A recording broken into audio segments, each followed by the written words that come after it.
Dumelang, and I'm 12 years old. Hi, my name is Gusha Mulekwa. I'm in grade 11 and I'm 16 years old. Hi, my name is Nicholas Gopape. My name is Justice Dove and I'm from Diepsloot. Hi, my name is Lisa Kanyandwandwa. I'm 16 years old. I'm in grade 10 and I attended Khensani's collections. I'm here at Khensani. I'm Khensani. My name is Diana Musara. I'm the Executive Director for Khensani's collection.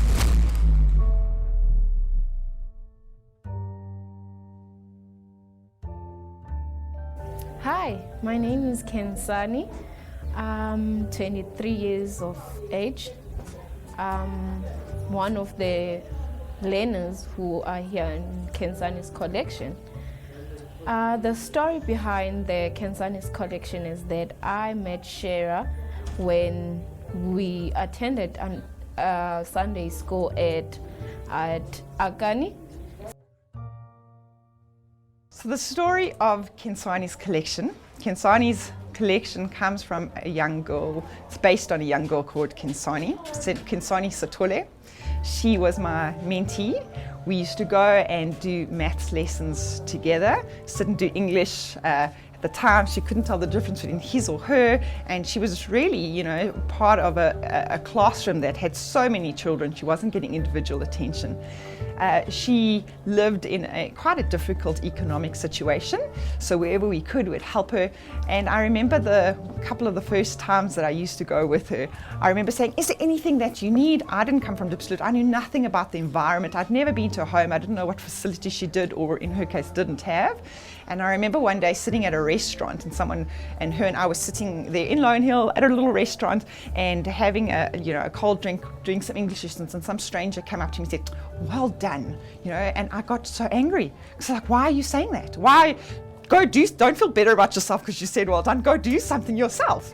And anyway, it was just such a strong memory, because I think sometimes we think if we just say, oh, that's nice, or if we like a post on Facebook, then we think we've done our bit rather than actually go and do something. And I remember that day, I'd been teaching her for a few weeks, and we were in the shop, and I said, you sure I'm just getting a few, you sure there's nothing you need? And she said, would you mind if I get some soap? And I said, of course. Is there anything else you need? Do you need some shampoo? And she said, I've never actually used shampoo. And that for me was just incredible. I was telling Shiz that, Shera, I'm struggling with certain things. And then she said, what? I said, Shera, I've been praying about finding somebody who can teach me English, because I'm struggling. By then I was in grade 10. And then she said, no, Khensani, you know what? I've been praying the same prayer you're praying. I need somebody to teach English. And all this started off, just by a simple discussion with one child who actually spoke out what her needs were, what her struggles were, living in a shanty town, in a shack, and not having food, for 2-3 days. It just, planted a seed that became Khensani collection, and that child's name was Khensani. And we realized that there was far more need within the community as well. And we wanted to not only fill their souls, but fill their tummies and their minds as well. And then in 2018, I joined the organization. We started introducing life skills lessons, which included entrepreneurship, career guidance, coaching. Mentoring was already in place.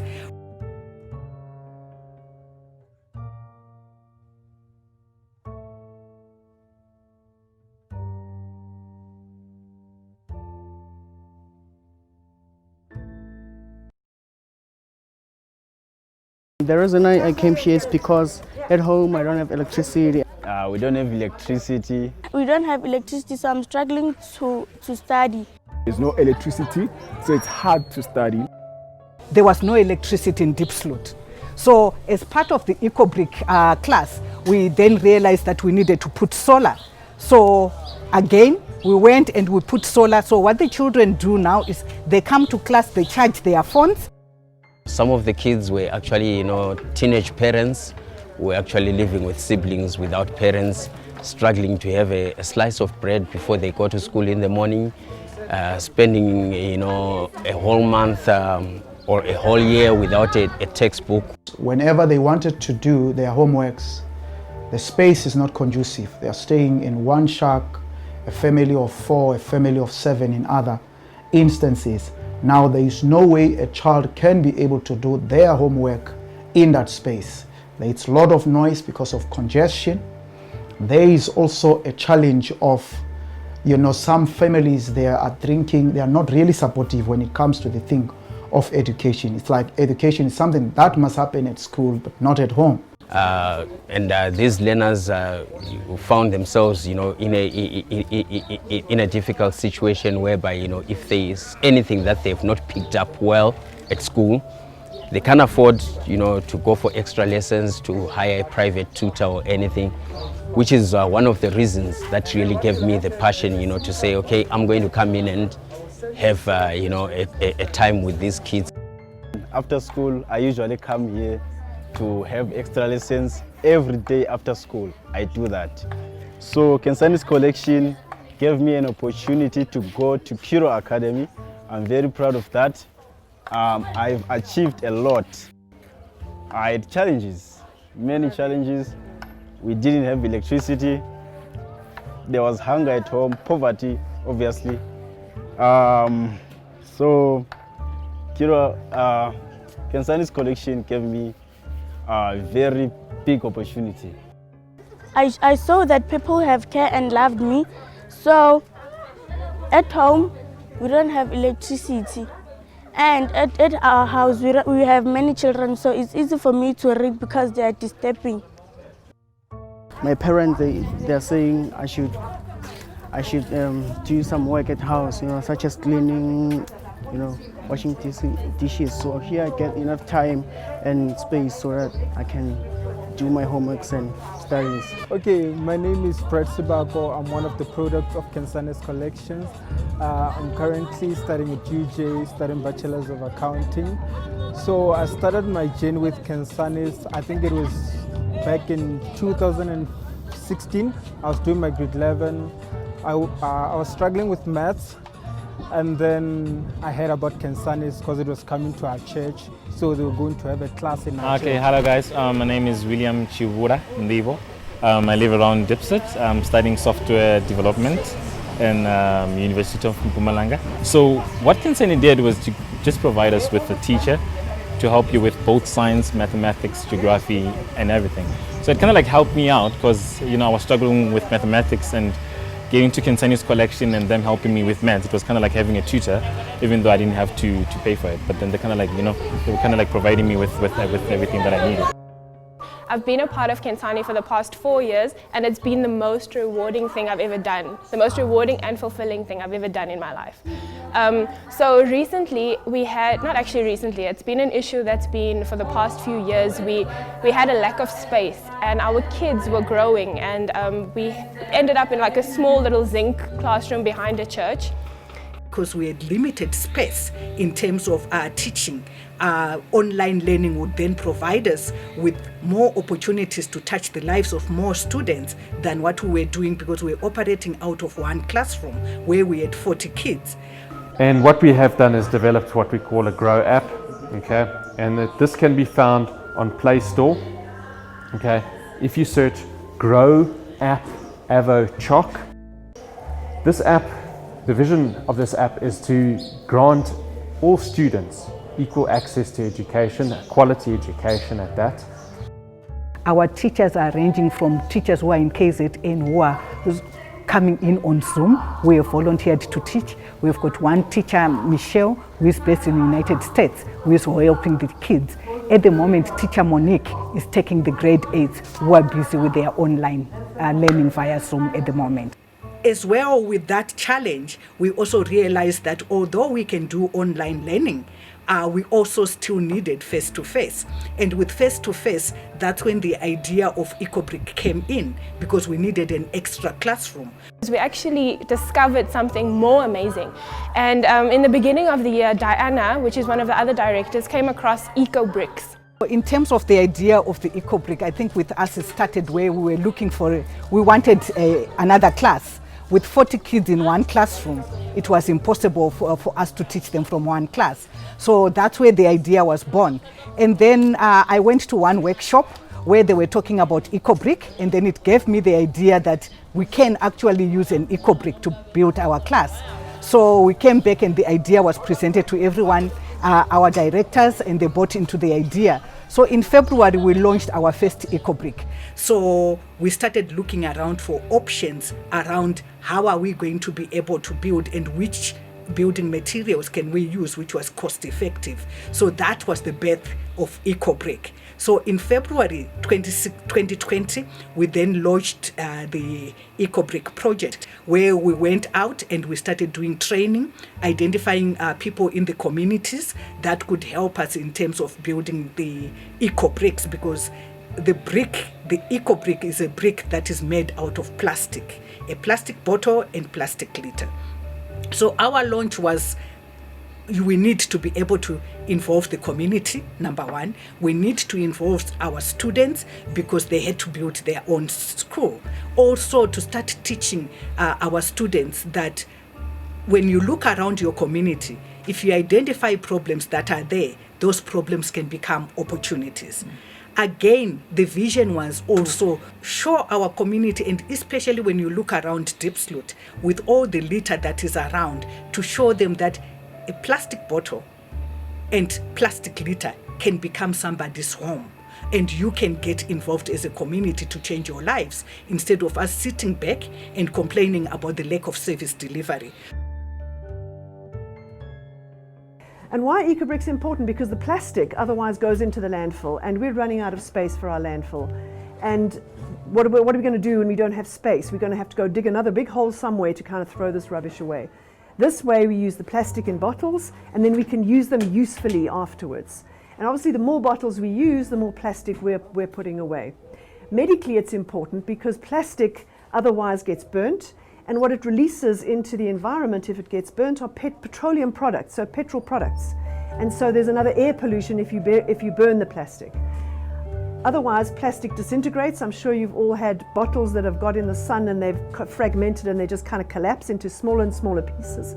Those smaller and smaller pieces get into our soil, they get into our food, they get into animal meats that we might eat, and then we end up eating plastic, and certainly in the fish. So fish in the sea, there's a big problem because they swallow plastic, and that plastic becomes integrated actually into the fish. And so it's not a good thing to have plastic around, just apart from it looking ugly.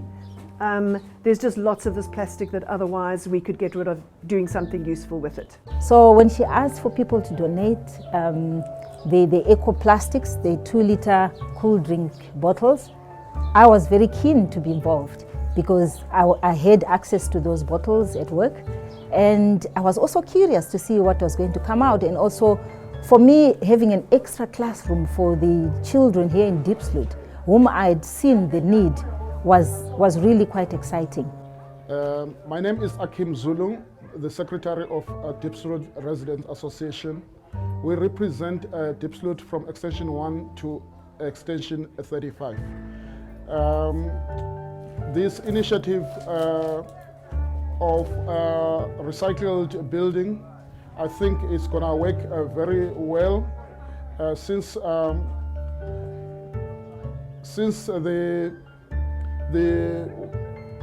the plastic, we want to control the plastic pollutions around us because it is also contributing in some diseases such as cancer and flu and other ailments.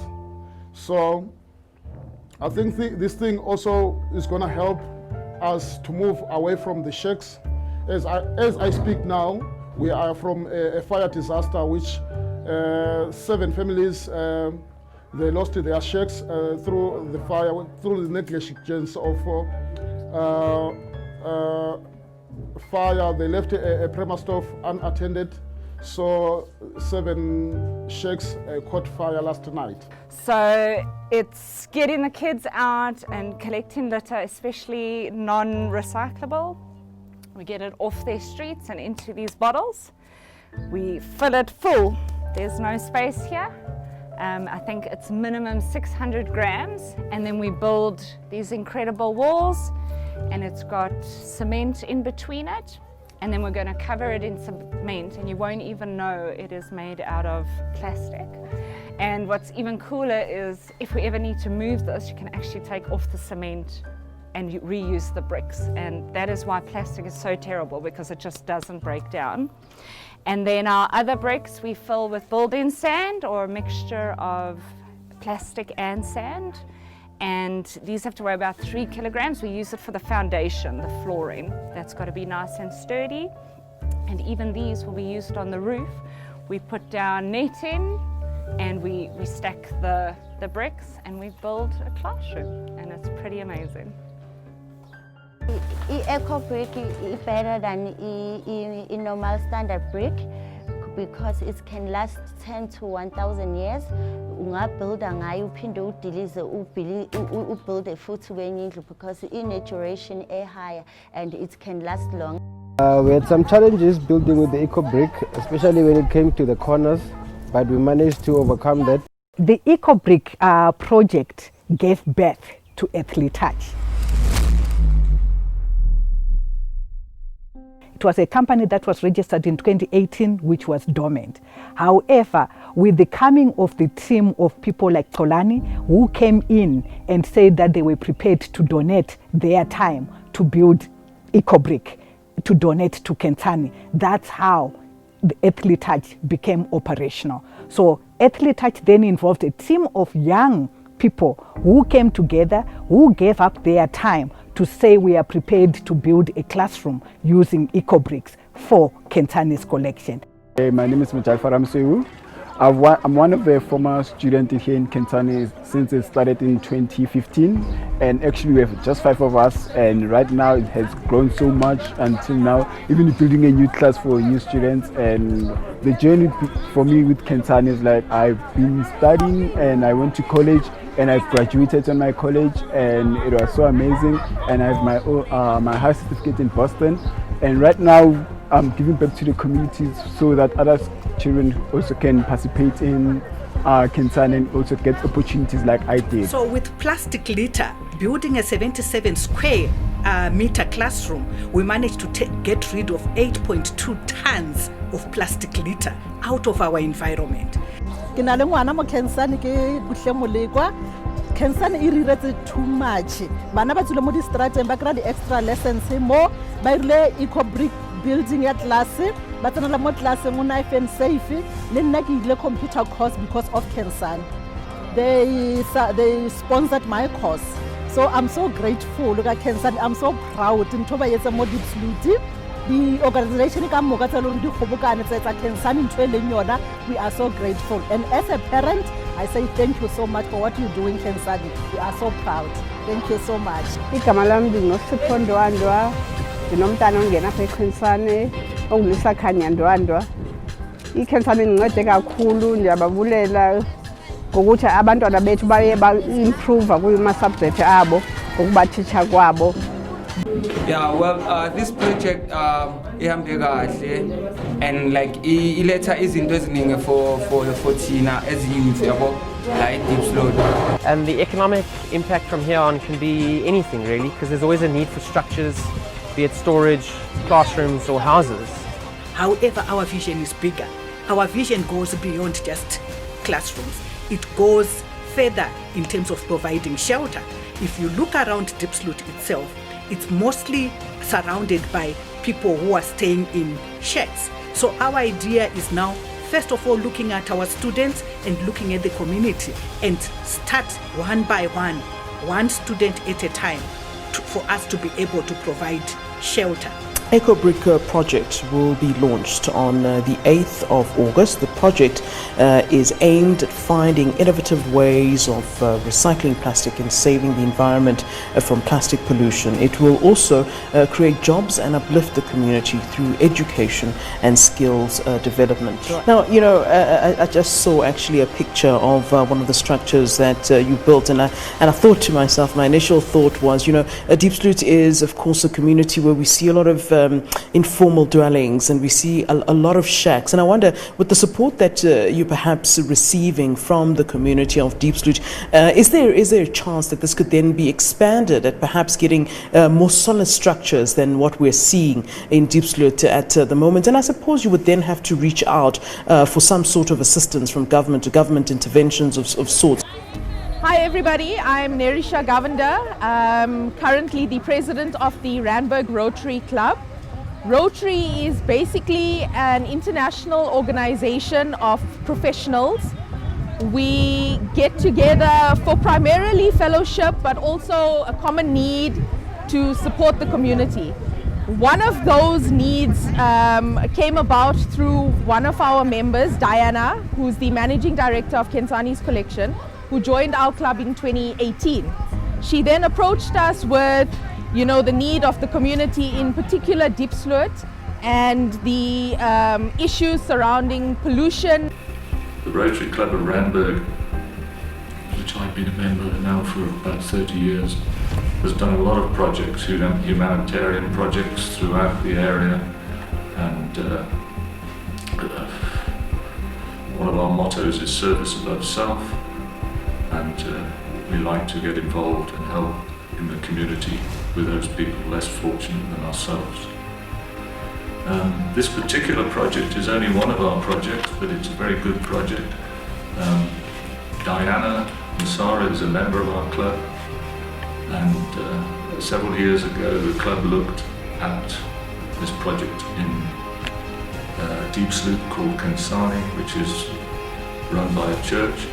We decided to get involved with it, and when Diana joined the club, she fell in love with the project, and she really rolled up her sleeves and got stuck in. As a result, the club supported her, and we have raised funds to help this project succeed. Because of the cost effectiveness of the Ecobrick, if you look at the classroom that we built, at 77 square meters, we only spent a total of 45,000 rands. And the 45,000 rands was not only on the bricks. We didn't have to buy any bricks. The bricks were there. All we used was for the rest of the other building material. So with that kind of a cost-effective building, nothing stops us from building hospitals. Because again, there's shortage of hospitals here in South Africa. Nothing stops us in terms of now starting to build malls using Ecobricks, because it's material that is there, that is harmful, that we are turning into something that is positive. So our dreams are bigger. They go beyond shelter only. They go beyond education only. They go in terms of how can we commercialize this kind of building. So we are hopeful and we are confident that with Ecobricks, it's going to revolutionize the way buildings are looking in South Africa. The time has now come where a dream becomes a reality. Xolani Magadlela, Project Director of Earthly Touch Solutions, will now hand over the key to Diana Musara, Executive Director of Khensani's Collections. Jerusalema, ikhaya lami, ilondoloze, uhambe nami, zungangishilana. Jerusalema, ikhaya lami, ilondoloze, uhambe nami, zungangishilana.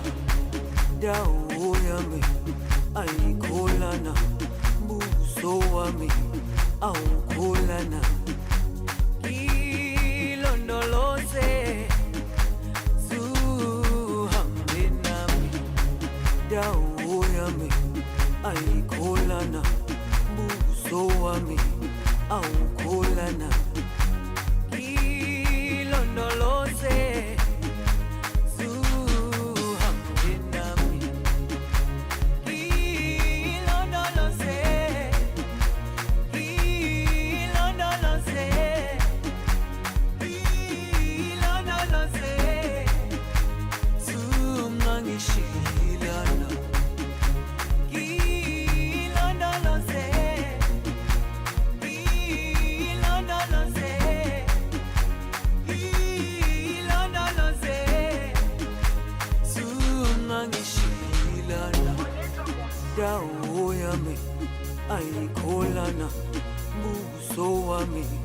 awukholana ilondoloze zuhambe nami dawo yami ayikholana buso wami awukholana ilondoloze zuhambe nami.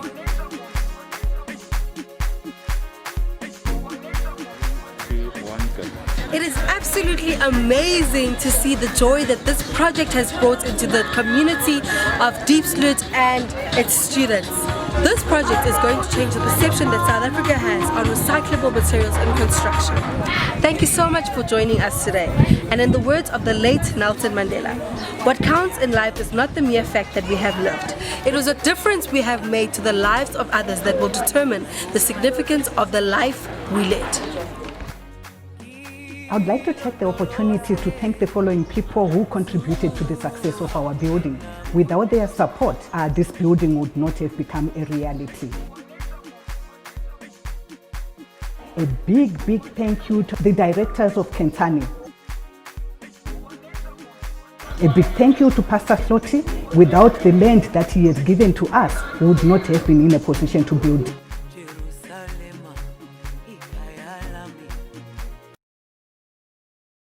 The following organization also assisted us with donations of books, food to feed our students and our builders whilst we were building, and also computers. Jackson Chase Power, Vodacom, Grant, Procter, and Vumatel. A big thank you to our volunteer teachers who have been assisting us with Zoom teaching. Monique Garden, Basitani Enslengiwe, Veronica Mahari, Josephine and Nomcebo Sidande, Michelle Lee, and teacher Robert. I would also want to thank the following people who also assisted us with learning material. Wade Cooper with the PDA assessment. John Press donated Microsoft Office. Total Business Consulting for all the education material that is loaded on our Grow app. Jonathan Cohen for donating the app that our students are using for their learning. Thank you to the following organizations who contributed with funding for our building. Randburg Rotary Club, Linton Foundation, Price, Carson Media, 10. Cloud Security. I want to take an opportunity to also thank the following schools and their students who also contributed to the building of Ecobricks. Ukongiwa Recycling, JAEI, Charterhouse School, Holy Rosary School, Jan Sila School in Parkview, Kedo Staff Projects of Investec, ADVA,